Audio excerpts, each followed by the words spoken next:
Hey everybody, it's Andy Kushner, host of The Wedding Biz. Yes, it is. And today's episode is brought to you by Party Slate, our title sponsor, the first website designed specifically for event professionals and venues. You're going to hear more about them later. And on The Wedding Biz, I conduct in-depth and revealing interviews of icons and who I feel are the next generation icons of the weddings and event industry. And this is all to provide you with education and inspiration. And I am just so excited right now because I just got back from several days in Orlando at Podcast Movement, which is an enormous podcast conference where I got all kinds of good new information that I will be applying over the next several months. Also saw some great friends there. And this next week, I'm going to go to New York City to interview, are you ready for this? Marcy Bloom. That's right, the Marcy Bloom. Also, can't wait to go back to David Maughan's place for a part 2 interview. Also going to be interviewing for the first time editor of Harper Bazaar's Weddings, Carrie Goldberg. And one more person, Michael Cerbelli. What a week it is going to be. And I want to mention last week's episode, if you did miss it, and it was of David Adler. Real dynamic conversation. David is the CEO of BizBash, a resource marketplace for event organizers of all types, from corporate and association planners to those who plan high-end personal and social events. And while I'm seeing David, he is going to interview me not only about the Wedding Biz podcast, but especially about music and entertainment and my work with my company, Kushner Entertainment. Then I'm going to finally have a little R&R in upstate New York with some friends. Quite an intense 2 weeks, but really wonderful.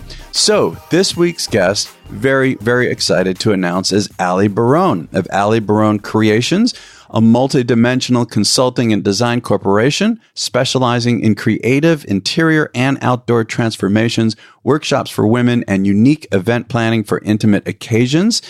Some of you might recognize Ali's name because she was a very big part of TLC'S While You Were Out, an Emmy-nominated home improvement and design TV show. She was on for 2 seasons, and she is also speaking at Preston Bailey's very well-known Protege program. And Ali also conducts various workshops for women all around the country. So enjoy my conversation with Ali Barone. Hey, Ali, it is so good to have you on the show. I know we've been talking about this for a while. Hey, Andy, I love your show. I'm thrilled to be here. Oh, thanks.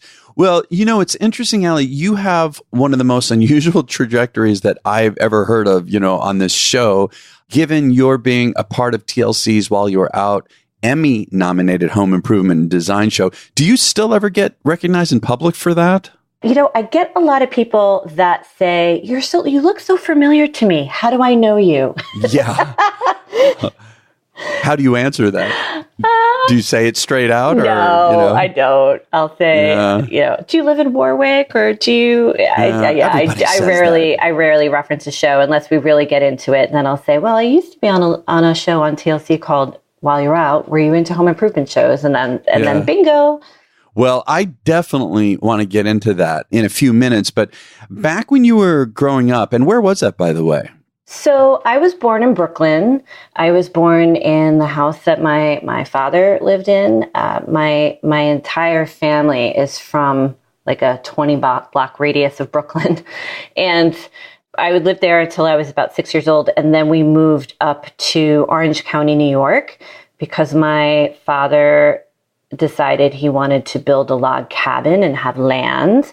And this is old school. This is old school. It's crazy. He built it with my godfather and, his cousins. And he had been coming up on the weekends. My mother, so both my parents were from Brooklyn. My mother had a weekend home up in Livingston Manor where they used to go fly fishing. And that's how my father was introduced to this side of the Hudson River and really fell in love with it. So they had this dream someday of having a house with land and trees, something that was very unique to them and their situation.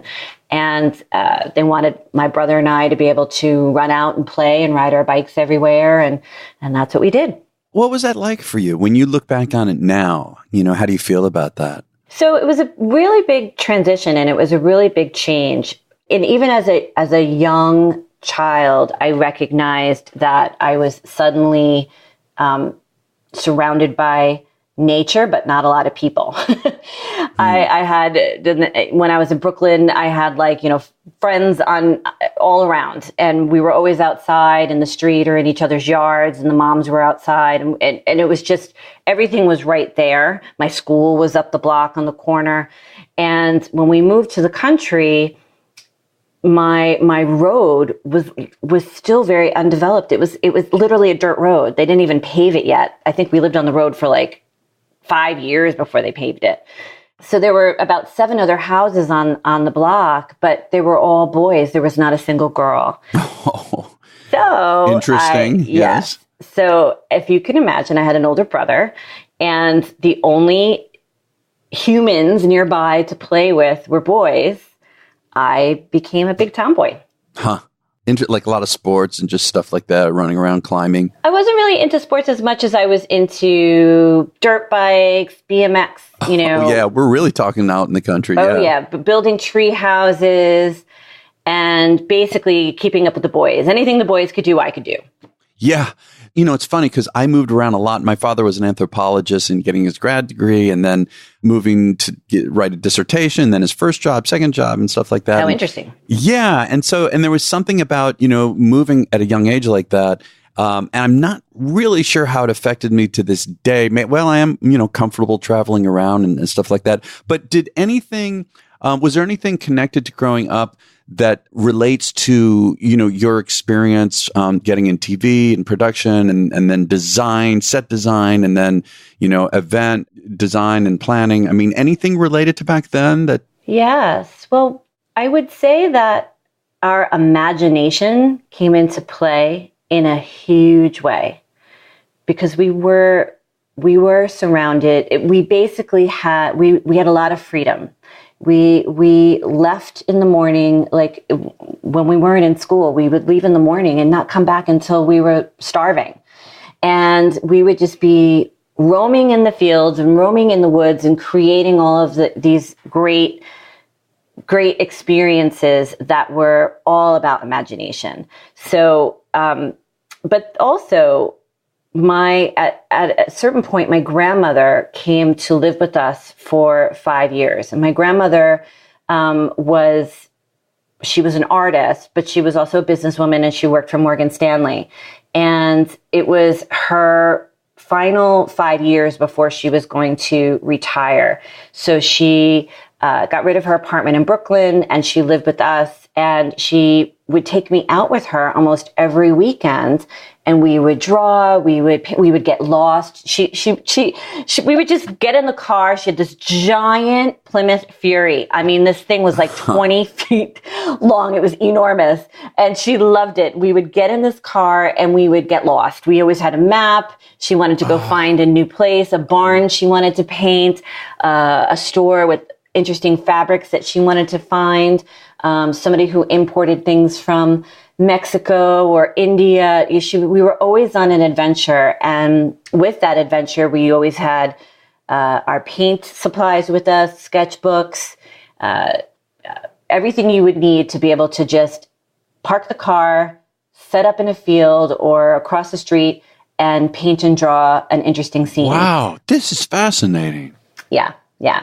It's interesting. I grew up at a time when it was very safe. And I mean, I understand for you, it was, the area that you were in, made it safe.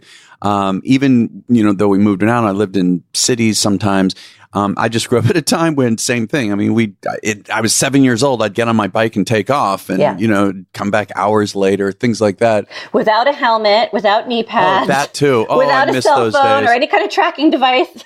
Yeah, but I wonder, I do wonder the difference. I mean, I have a daughter now, and, she's kind of straddles that, basically a generation where she had some of that and then ended up, with all the tech stuff and, video games, all that stuff, and, the cell phone and the texting and social media. And I wonder if there is a certain degree of limitation, relatively speaking, to imagination, where everything's just in front of you and you're kind of getting into that, but it's so different from what you're talking about and me, where we're out there and we're just using the elements of nature and really nothing to create something. Right. And even if, listen, we didn't come from a lot of money. We were just a very hardworking middle-class family. So if we wanted to have a go-kart, we had to build the go-kart. Yes, right. It wasn't like our parents went out and bought a $3,000 go-kart with a motor installed. We had to create it. And so, I mean, I remember that being such a big part of like go-kart races, and we would get the wheels and we would build the chassis out of wood and get seats from a bike shop. And, just really, there was a lot of creativity that came into just making our own magic and making our own things to play with and our own games up.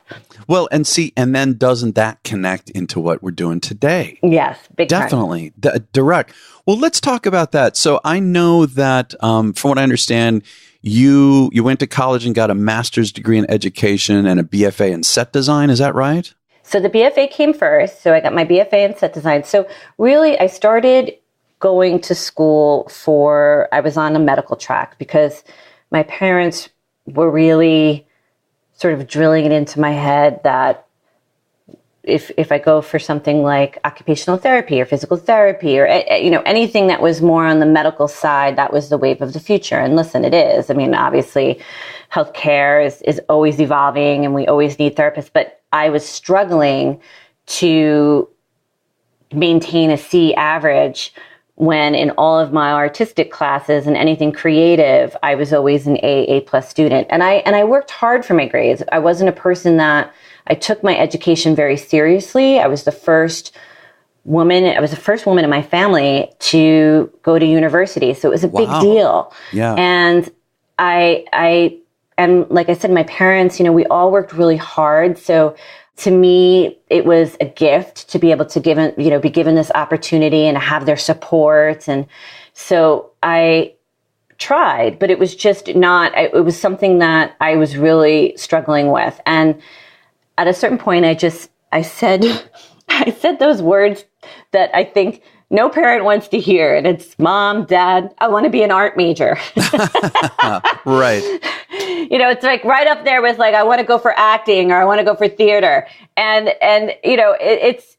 they looked at me, and to their credit, it's not that they squashed my dreams or put me down. I mean, they definitely saw that I excelled in a certain area and struggled in another, but they just gave me some very practical advice. And they said, we are not putting you through college to be a struggling, starving artist. So if you want to be an art major and art is the trajectory of your life and what you really feel like you're destined to do, you need to research now the top ways for an artist to make a living. Interesting advice. That's what we would like you to focus on. Then we would like you to pick one of those career tracks and go from there. Wow. And then you got a master's degree in education? I did, but that was quite a few years later after I had already worked in television for quite a while. Oh, okay. So tell me what you did then after getting the BFA. So when I got my BFA, I was very determined to move to the city and start working in theater or television. And I had no money because I was like 23. And my other grandmother, so I had some really interesting, wonderful women in my family. I mean, my mom is great, but my grandmothers were just really unique. And so my other grandmother, my grandma Rose, she actually was from a big Italian family, and they were traveling vaudevillians. So, and very successful traveling vaudevillian family. So they would go all up into the Catskills in the summer, and everybody had a different role. She was a pianist who did magic tricks, who did this, who sang, who danced. And so she had performed at Carnegie Hall. She had a wanderlust and an artist spirit to her. And when I was talking to my parents about moving to the city, they were not too keen on it. They were like, well, they felt like I was a little too young to go back into that environment, and they wanted me to stay home and work. And my grandmother slipped me $600 and I'll never forget it too. She put it in my hand, and then she told me to put it in my pocket. And then we talked about it after, and she said, I want you to go and follow your dreams, and you need to be in the city to make that happen. Wow. Yeah. That's incredible. Incredible. And so that's what you did. So that's what I did. And the power of connection, I reached out to every single person that I was friends with in school. And I had a pretty wide net. I was a bartender when I was an undergrad, and New Paltz, is a party scene. So I knew a lot of people, not just the people in my major, not just the people that I lived with. My net was pretty wide, and I reached out to anybody and everybody that I knew that was in the city. So whether they were from the city or they I found out that they had worked in the city, and I was able to become like a third roommate in this little apartment in Staten Island, which was affordable. I think my rent was like $200 a month. I reached out to a former roommate of mine who I heard was working in a bar in the East Village that his friend had opened up, and he got me in right away, and I was able to waitress and bartend there and make very good money working in the East Village on St. Mark's Place 2 days a week. Wait a minute. And what year is this? This is like 1995. Oh, okay. Because look, I don't know how many people know about this, but St. Mark's Place in the East Village in the late 90s was bad. Well, rough, but it was also cool. There was an edge to it. I always loved hanging out and walking. That was always where I would go, is St. Mark's Place. It was wild. I mean, listen, Circus was still there. The punk scene was still happening. Yeah. We actually, there were still a lot of junkies like that we would have to, I mean, it was funky. And it was inspiring to me in some way. It was inspiring in a huge way. So many people that I was working with were from all over the world, and they were here to become an actor, here to follow their, everybody was following their dreams. Nobody's dream was to be a bartender or a waitress. Yeah. So it was cool because it's really funny. To this day, they are some of my best friends. I mean, we stayed such a solid unit, all of us that worked together. But I was in the city. I was in the middle of the action, and it was a really creative, funky, edgy scene. And I reached out to more people that I went to college with, and one of the people that I connected to has ended up being a pivotal person in my life in terms of my career track. And her name is Nicole, and I had heard through the grapevine that she was at MTV, and I got a hold of her, and she said, yeah, I'm here, and I can definitely hook you up with some television work and get your feet wet. And if you want to be a production assistant, I have connections. And she's the one that really, through her, I broke into television. I'd like to jump into a little bit later when I know that you became the head designer for Diana Gould, right? Mm-hmm. Ltd, which was kind of your entrance into the luxe wedding market. Can you tell me about that? Sure. So after I worked in television, I went back to school.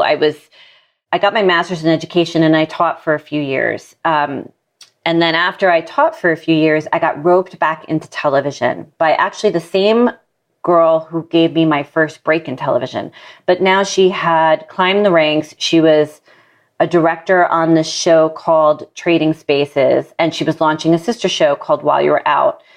I didn't know anything about it. I just saw that there was a billboard for it on Queens Boulevard because I didn't have cable. I auditioned with the BBC. I made the show, and I filmed for 2 seasons and filmed over 36 episodes across the country, making over rooms for unsuspecting homeowners. So we would go in and we would make over room. One part of the couple would be away, and we'd be secretly filming them, and then we'd be working with the other half of the couple, making over a room for them. It was great fun, and it was a hit. When we stopped filming, when my contract ended, it was a very aggressive contract with Discovery. I wasn't able to do anything with another show for 9 months of the airing of my last episode. Which is the hottest time to then go do something similar. Exactly. But they don't want you to jump. Sure. Yes. Yeah. So just right before I filmed my last episode is when I actually had my first opportunity to work in event design. And it was because a cast member on my show was actually asked to design an event for the Children's National Defense Fund. Because our filming schedule was pretty aggressive, we were always out of town for 2 weeks out of every month. So she knew in order for her to take the opportunity, she'd have to partner with somebody. She asked me if I would jump on board with her, and then we asked our producers if we could have opposite filming schedules. They said yes, and I helped her. I assisted her on this event for the Children's National Defense Fund, and it was a really cool design, and it ended up winning a BizBash award, which I didn't even know what that was. Yeah. I had no idea. Yeah. But I fell in love with the process of event design, and it actually equated to me. It was a lot like set design, except for you did it all in a day. You know, it loaded in and it loaded out in one day. So when we stopped filming, my publicist actually put me in touch with Diana Gould Limited. She saw something and they were looking for a new head designer. There was a few head designers, and I went and I met with them, and I ended up thinking it was a really interesting, cool opportunity. And I ended up working with them for a little over 5 years and getting a lot of experience. Wow. Well, when you're getting a lot of experience, what would be some of the key elements of that you took with you moving forward?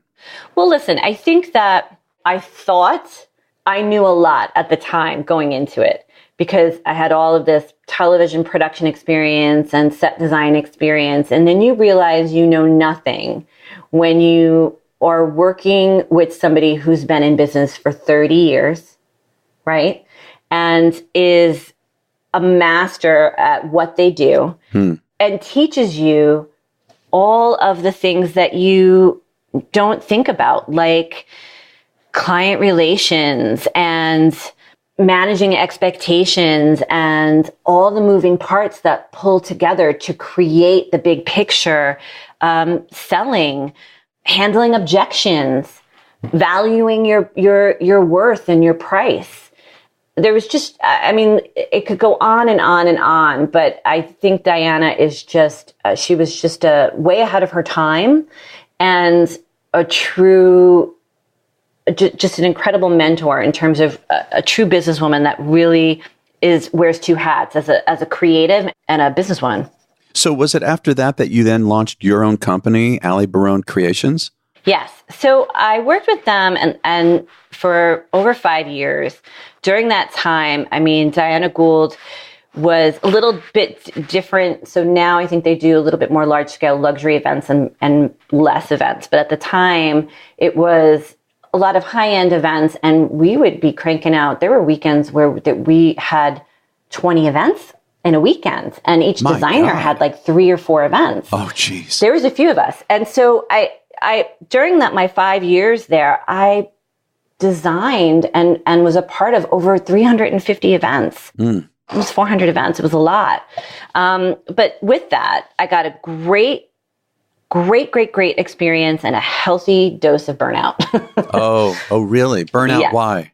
Just too much? The quantity? It was a lot of 6 day a week. There was a lot of, because if we had another huge weekend ahead of us, there was a lot of times we could only take one day off, and then we had to go in and start meetings all over again, and all the, because there was the graphic design department we would have to meet with, and the lighting department, and the props department, and the flower department, make sure our flowers came in.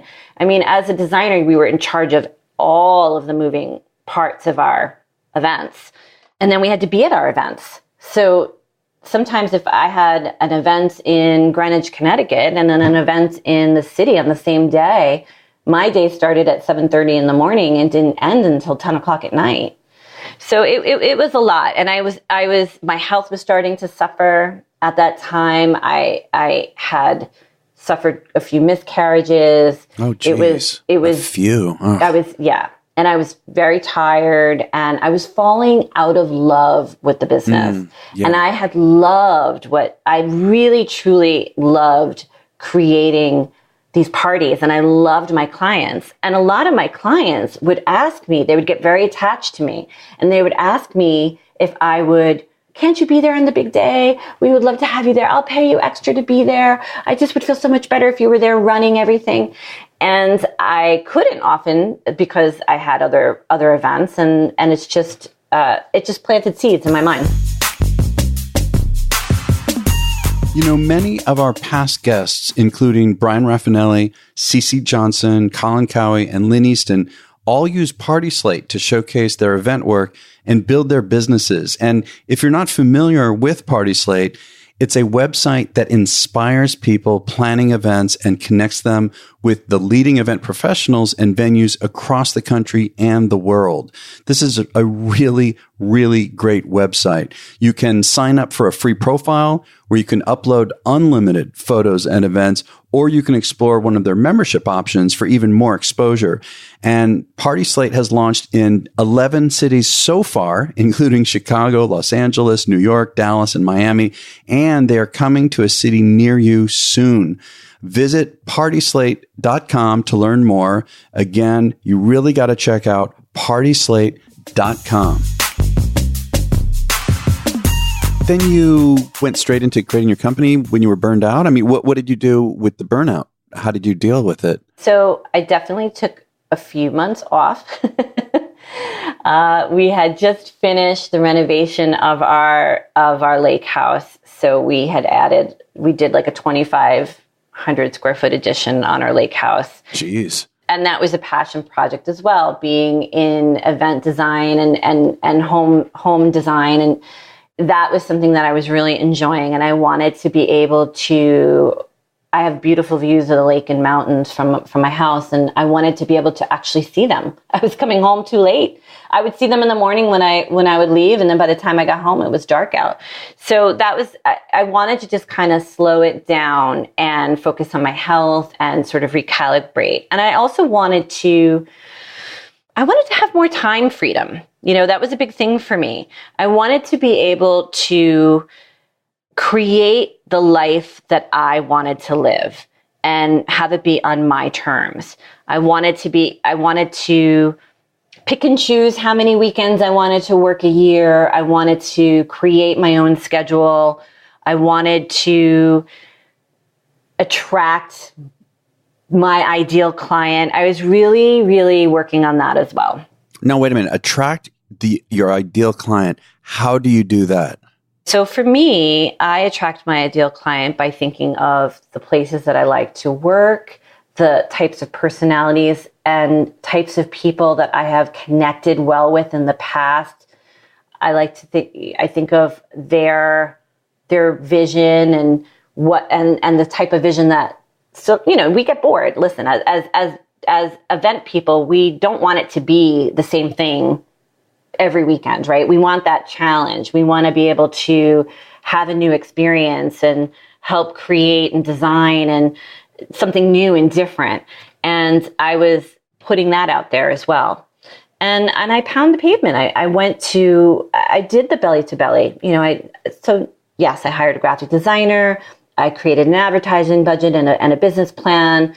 I had a blog going at the time. I had the consents, and Diana was really wonderful. She sent out a letter to a lot of the venues that we worked at saying, Ali's transitioning to event planner.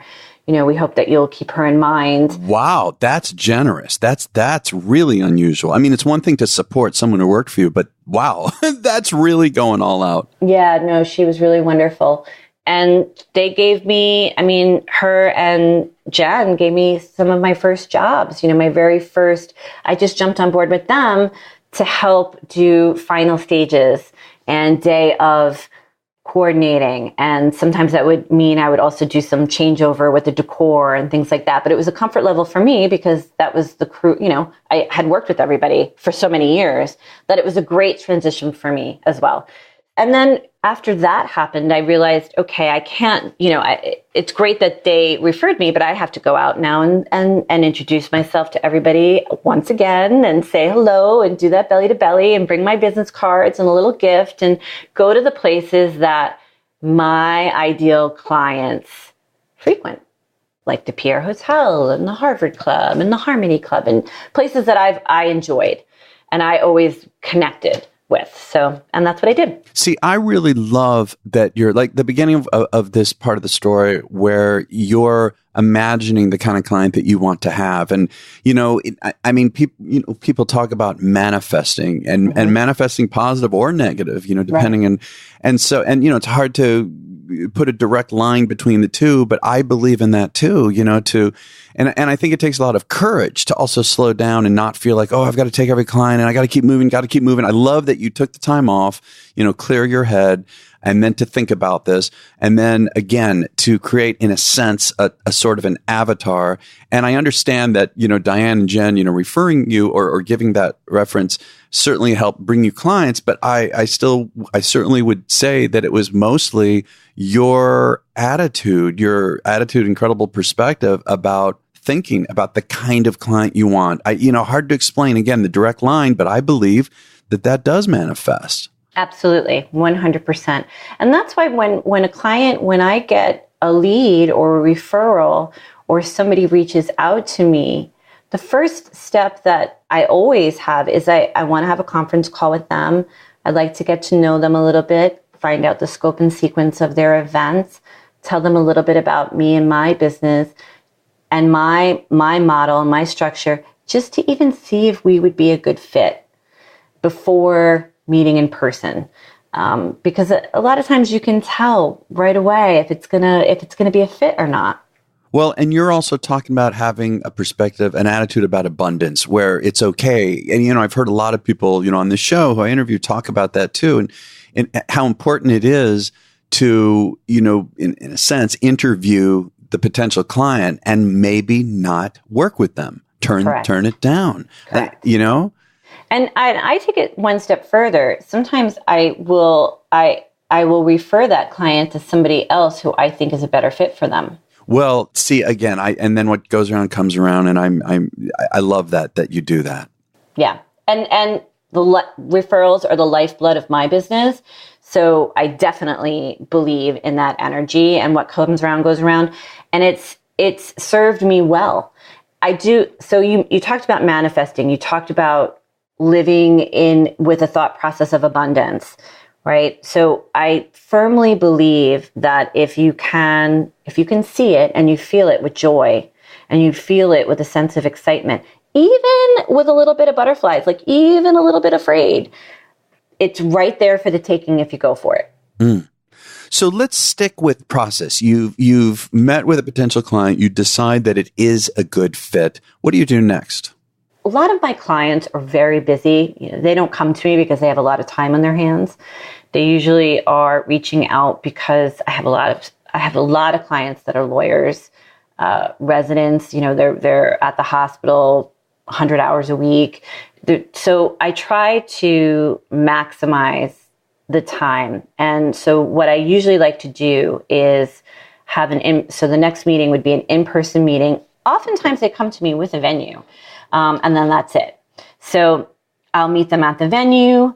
We'll walk through. We'll start brainstorming. I'll start throwing out some creative ideas, see if it takes. Sometimes they come to me with ideas already and they have a Pinterest board or they have a few pictures. Sometimes they don't.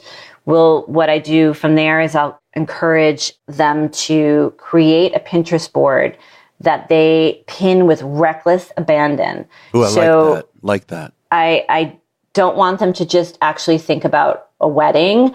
I encourage them to pin anything that they like fashion-wise with nature. Could obviously be wedding related as well. It could be travel. Anything that really excites them and visually gets them excited about what they're seeing. I will then take that board and I will edit. I'll look for patterns. And usually there's patterns in colors. There's patterns in certain objects that are repeated over and over again or textures. And then I will edit it out to usually about 5 to 10 images. And then from there, create a mood board and a story that I will build out and share with our designer.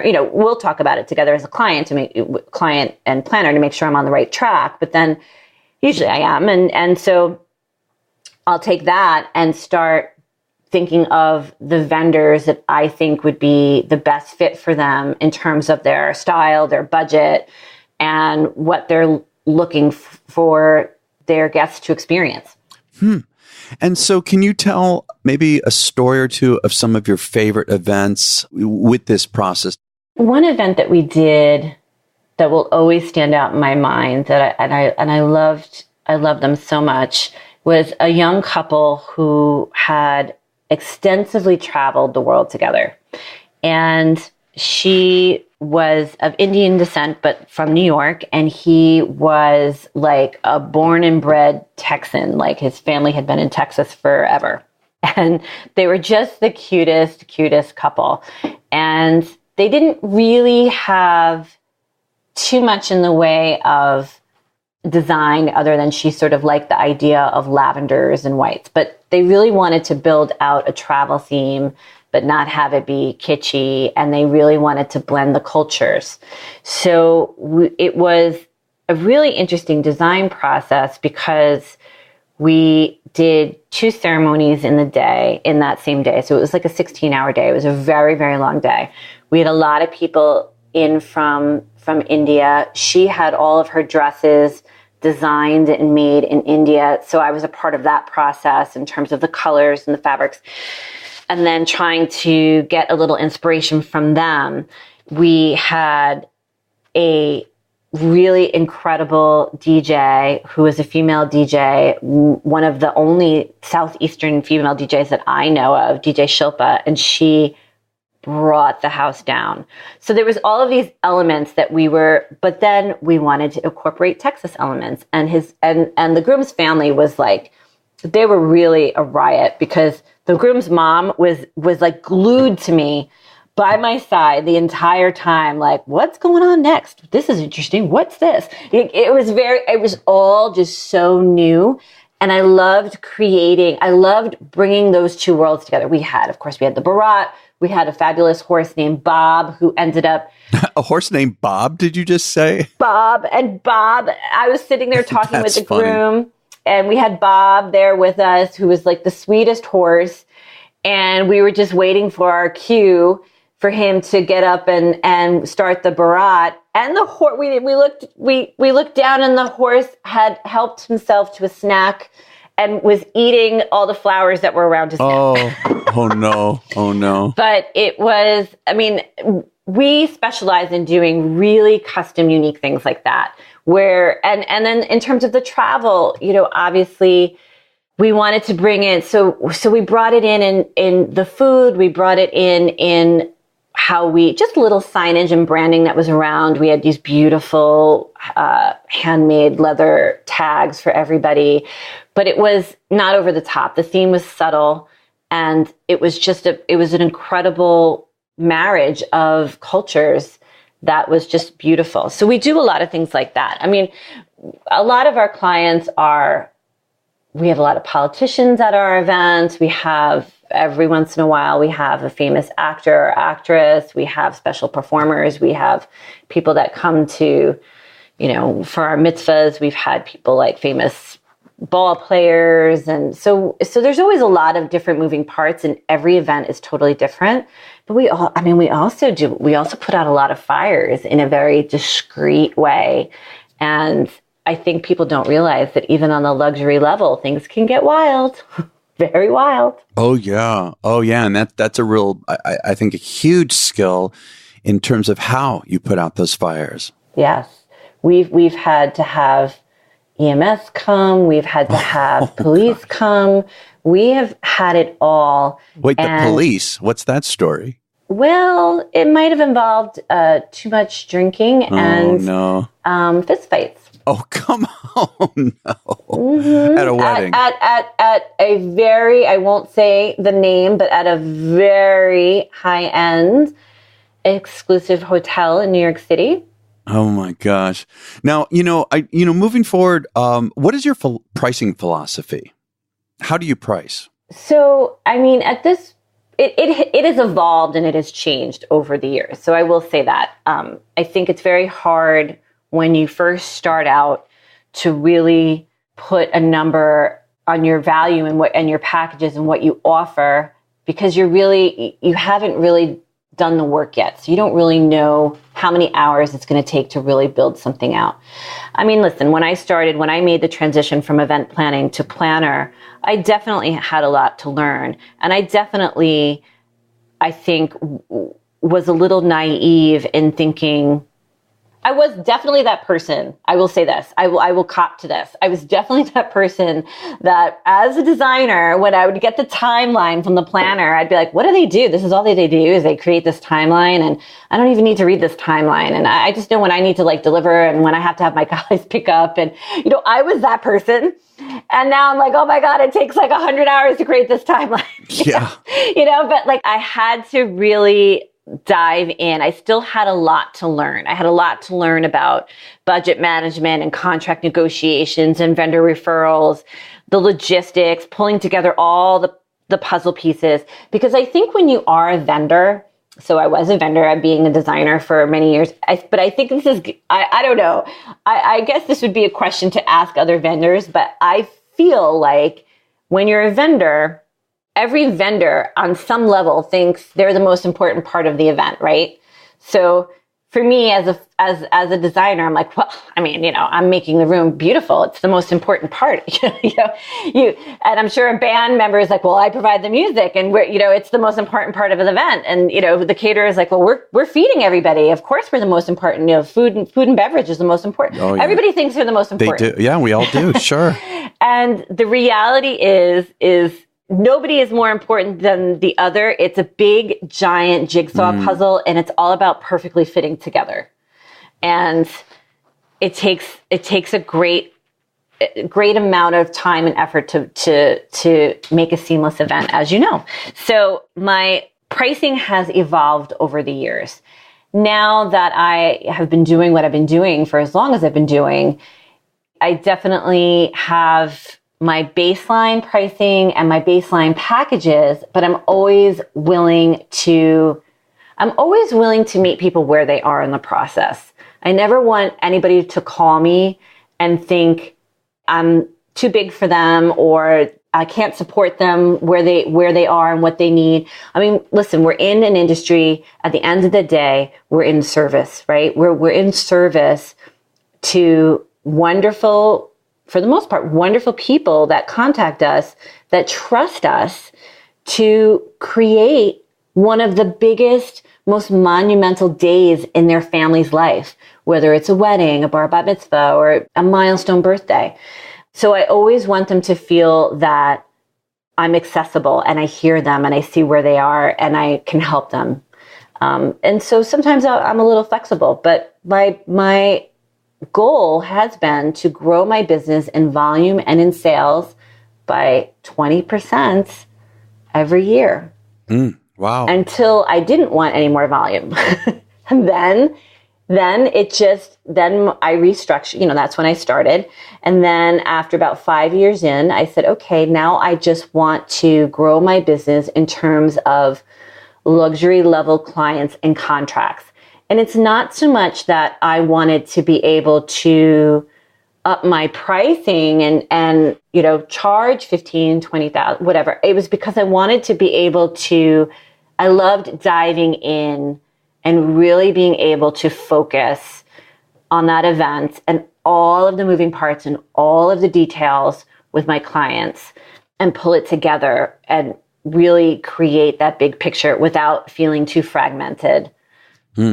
And last topic, education. I know that you're really into that. You are a guest speaker for the Preston Bailey Protege program, which is a very big deal.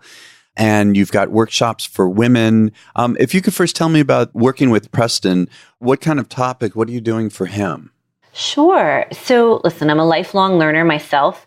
And obviously I have my master's in education. So I personally think that the key to always advancing and becoming better at anything that we do is to invest in education, invest in ourselves. And that might look like, it might not look like going back to a classroom. It might not look like going back and getting a master's, but it might look like signing up for an online workshop that you commit to 4 hours of just immersive and interesting new things that you never knew before, or maybe you did know, but it's a refresher.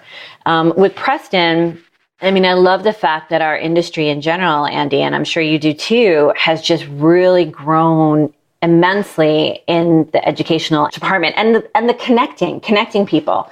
I mean, there's Engage, there's all kinds of summits and breakouts that are put really interesting people in front of other interesting industry people, and they learn from each other because we all have a unique story. We all have a different skill set.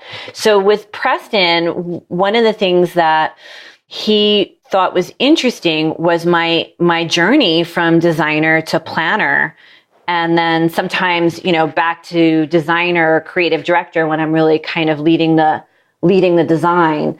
And he wanted me to talk about that. And it's been great. I love his Protege program. His Protege program has people that come from all over the world. I mean, the first time I spoke at his program, there was like 3 translators in the room. And they're really getting hands-on experience. They're learning and hearing stories from some of the best in the business. They're learning about branding. They're learning about contracts. They're learning about the nitty-gritty too. So it's a great course. And I think that just the hands-on application, and that it ends and culminates in an event that people come to. So it's real. It's a real life thing. There's deadlines, and they're going to be creating these incredible installations that people are going to come and see and talk to them about. I think it's wonderful. And what about the workshops for women that you do? What are those about? So another thing that a side business is that I did open up a co-working loft. So I took over the 2nd floor of an old brick building in the town of Warwick, and I created a co-working loft. And within that co-working loft, I wanted to just bring women in business together and do it socially. So I had spa nights where I had different local women who, some of them own their own spas and their own businesses, come and connect with other women. I hosted Wedding Confidential, which was basically a workshop geared towards not just women, but it was geared towards people who were newly engaged and or their parents who were kind of left with the job of navigating wedding world. And it just gave them basically a 2-hour blueprint of an overview of things to look for, trends, things to avoid, money traps in terms of contracts, and have them feel a little empowered and a little bit more knowledgeable about the process of event planning before they start booking and signing things. Are you still doing those workshops? I am. Things are on hold a little bit. So I did jump on. So for this Preston Bailey Live that's coming up next week, I am helping Alejandra organize and coordinate. But I do plan on, launching things in a different direction. So I have a few ideas. Education is it's definitely a passion of mine, and I definitely want to continue on that track, but probably more in an online way. Well, we will include in the show notes not only information about how to find you and social media and also website, but all of this we'll have there. So Ali, well, thank you. This has really been quite a thorough conversation. I really appreciate it. Really interesting. I loved speaking with you. Thank you so much for having me on the show, Andy. Thank you for listening to my conversation with Ali Barone. Be sure to check out her site at Ali Barone Events. Let me spell that. Ali is A-L-I. Barone is B-A-R-O-N-E. Events, plural.com. AliBaroneEvents.com. Of course, it'll be in the show notes at theweddingbiz.com. And her social media handles for Facebook. Well, I'll tell you what, I'm going to put it all in the show notes because they're all a little different. She's got several for Facebook, Pinterest, Instagram. They're all really interesting. You got to go check them out. And also check out the rest of the show notes and the website at theweddingbiz.com. And be sure to share this episode. It would really make me feel great if you could share it with your friends and colleagues, help grow our community, and also to review it, especially on iTunes podcasts, and give us top ratings would really mean a lot to me. And don't forget to listen to our follow-on segment, which comes on this Wednesday, called The Next Level. in which I have a guest co-host, and together we tease out some of the highlights of the interview of the week to help kind of break them down and deliver some real specific tactics and tips to help you raise your business to the next level. And this week's guest co-host is going to be none other than Julie Novak. That's right, Julie Novak, CEO and co-founder of Party Slate, a photo-rich website where leading event professionals share their work, build their brand, and drive leads. You all know about Party Slate. Can't wait to have Julie on the next level. And then next week, the interview is going to be, this is a real unique one, King Dahl, former executive director of events for all of MGM. King Dahl. It's going to be a great one. And again, be sure to subscribe to The Wedding Biz so you get all the notifications. You know when a new episode comes out. We do want to thank our title sponsor, which is Party Slate. And you can find them at partyslate.com. And we'll catch you next week on The Wedding Biz.